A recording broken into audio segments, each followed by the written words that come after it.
Welcome to another edition of Who's Better Baseball, the podcast where we answer a simple question on each show: who's better at baseball? I'm your host, Ryan Finkelstein, managing editor at justbaseball.com, and today we are talking about a series that is at the bane of my existence.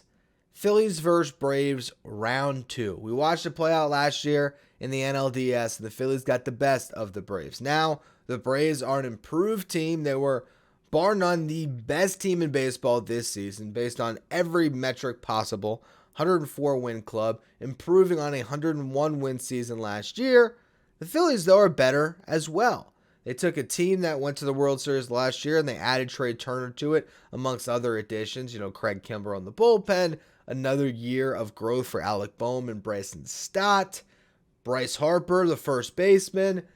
That's a really exciting ball club, and I'll tell you, as a Mets fan, it's obvious from my background here, if you're watching on YouTube, yeah, I am not excited to, well, it's weird. I actually am excited to watch because it's great baseball, is going to be fun, but I don't know who to root for. Last year, I actually did pull for the Phillies, surprisingly enough. Something I've never done in my life, but, the Mets and the Braves, they finished with an identical 101 win record, and I just didn't want to see the Braves win the World Series, so I was relieved when the Braves were eliminated. I thought, all right, the Padres will handle business, and then guess what? The Phillies end up in the World Series, and they're a couple wins away from winning it.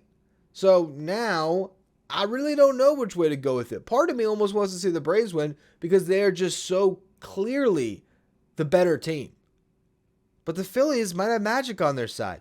They got all the vibes. They check all of the boxes of a team that can get hot and can ride that momentum all the way to the end.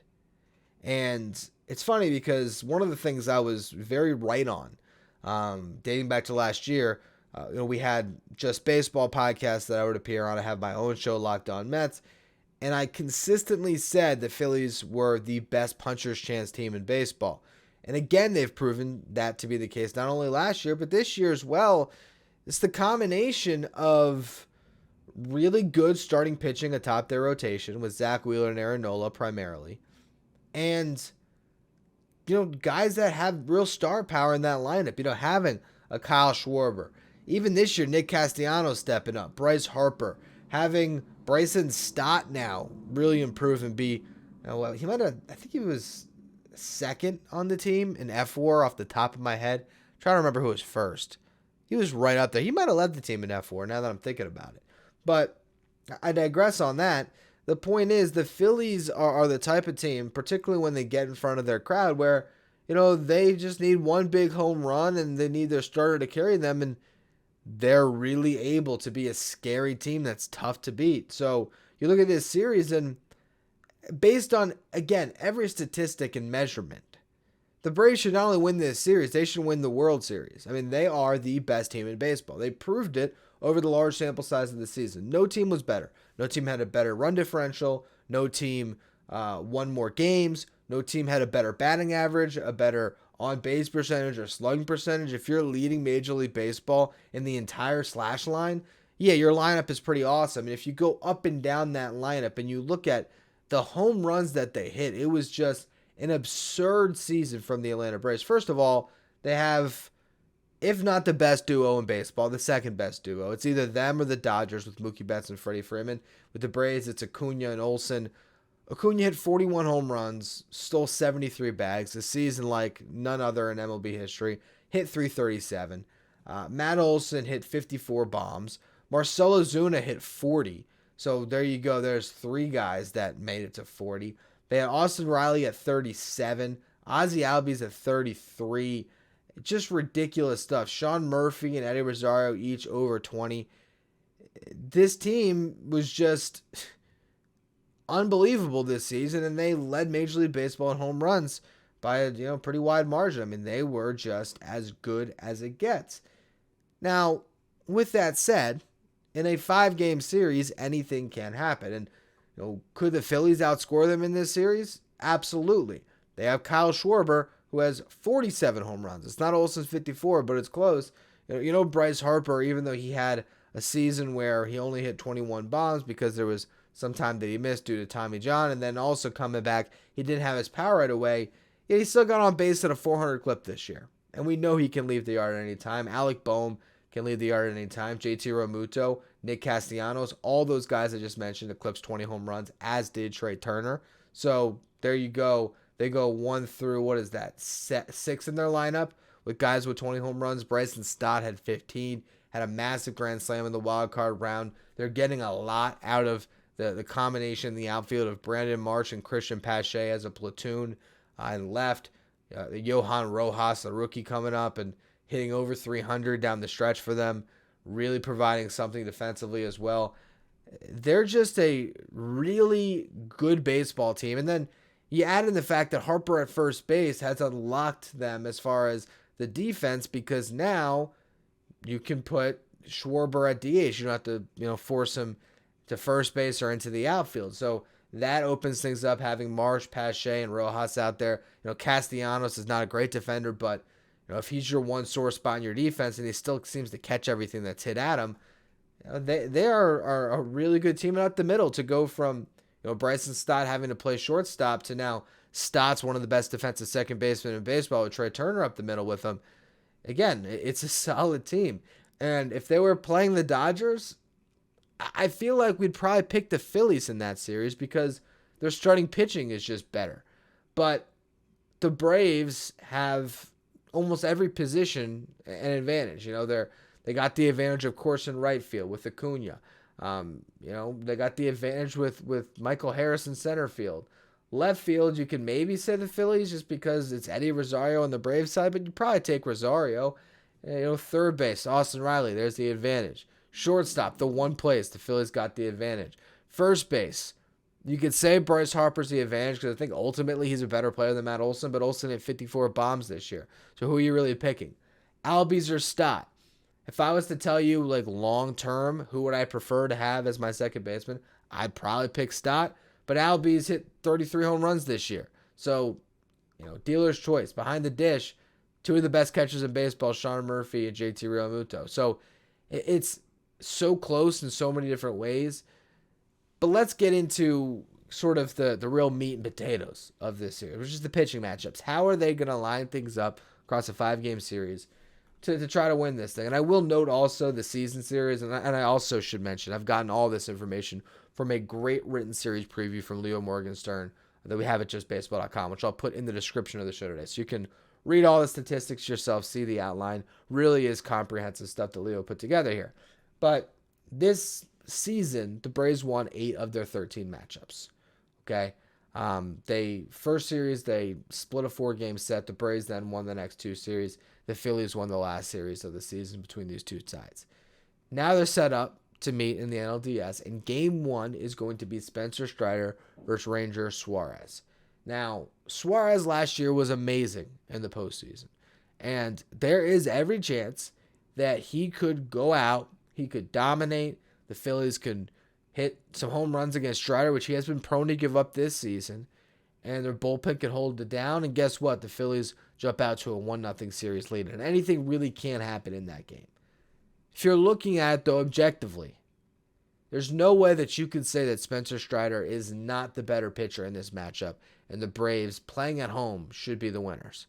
Strider won all 4 starts this year, Leo notes, against the Phillies, so doesn't really have a problem facing them, and he's one of, if not the best strikeout artist of any starting pitcher in baseball right now. So I imagine the Braves are going to be able to get off on a good note and start this series with a win.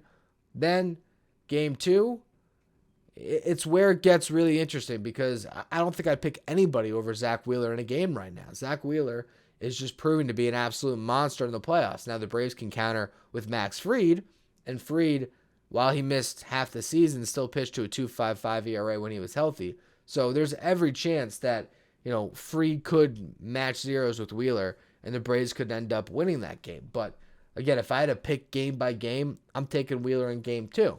Game 3, Bryce Elder versus Aaron Nola. Now, again, I think I lean Phillies. Nola actually pitched even better than Wheeler did in the wild card round. 7 scoreless. He was awesome. Problem, he can give up home runs. The Braves can hit home runs, particularly in their own ballpark.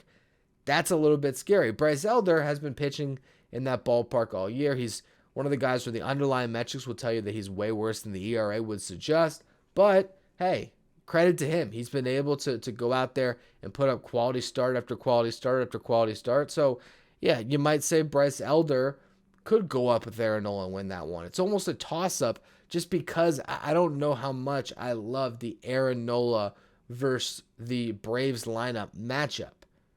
And that's where it gets complicated. Then when you turn it over to a game 4 with Spencer Strider potentially on the mound again, being able to start on regular rest, that's where I look at this Braves team and I think they should win this series. And honestly, they should probably win it in 4 games. Because you don't necessarily want to see Zach Wheeler in a game 5. With that said, the Phillies have this crazy home field advantage. Not to say that the Braves don't, but if they grab one in Atlanta and then it turns over to Philadelphia, yeah, there's every chance that maybe the Phillies surprise us and they're the ones that win this series in 4 games. I think everyone roots for a series to go the distance. And I don't think there's anything that would be better than seeing a Max Fried versus Zach Wheeler game 5 for all the marbles. If it gets there, though, I don't know. I feel like that's a situation where it really is such a toss-up, but you probably pick Wheeler. Then again, home field advantage. If those two guys pitch to a draw and comes into a bullpen game late, the Braves have proven this year that they're the best team. And I think that's where I come back to through all of this. I'm picking Braves in 4, and I think that's what, let me see, I think that's what Leo had as well. Let me go back down to it. He has Braves in 4. And I think one thing I should also mention, too, before I wrap on it, as I'm looking back through all the great work that Leo put together on this article, you also have the bullpen advantage going to the Braves as well, I think. I mean, the Phillies have found something, with Craig Kimbrell, and Jose Alvarado's been great, and they've got a lot of good work from Jeff Hoffman this year, and Gregory Soto was on the mound to close things out for them. I still, and also, of course, there's the rookie, Orion Kerkering, who's just been nasty, but I don't know how much I trust Craig Kimbrell. I know he's had a great season. On the other side of it, the Braves just consistently find quality relievers. I think Raisel Iglesias is going to be good. AJ Minter has a ton of playoff experience. I think they have the slight edge there. I don't even know. Maybe they don't. Maybe that's a wash. But overall, again, getting back to the initial argument with Braves in 4, they are just a lineup that feels inevitable. And I think they're going to hit the ball out of the yard enough. And with that combination of starting pitchers that they're able to put forward in this series, even with them being a little bit banged up, still having Max Fried to back up your ace and Strider, Elder having the year he's had, you just feel pretty good about it. I guess the one thing that could happen that could hurt the Braves is that blister issue that Fried's had. If that ends up rearing its ugly head and he can't pitch, all of a sudden that could swing the series too. So I think this is as tightly contested of a series as it could possibly be when one of the teams won in 104 games this year. The Braves should absolutely win, but the Phillies are as scary of an opponent as they might see this entire run. Maybe they see someone in the World Series that's tougher. I really think that whoever wins this matchup is going to represent the National League in the World Series. I think if the Phillies can upset the Braves again, and even if the Dodgers are waiting for them on the other side of it, I think that the Phillies would advance past the Dodgers. I think the Braves would advance past the Dodgers. And then again, that's assuming the Diamondbacks aren't going to upset the Dodgers. But I really think this is it. This is the big series that's going to decide who's going to represent the National League in the World Series. And even as a Mets fan, I can say I'm thrilled to watch it because it's going to be some great baseball on display. Anyway, that's going to be all for this edition of Who's Better Baseball. We've been breaking down every single series on this site at justbaseball.com, full written series previews that I've been basing these Who's Better episodes on. So make sure you check out the written work, check out the other videos on all of these divisional series that I'm putting out over the next couple days. And also, stay tuned for great playoff content and off-season content at the site at justbaseball.com as well.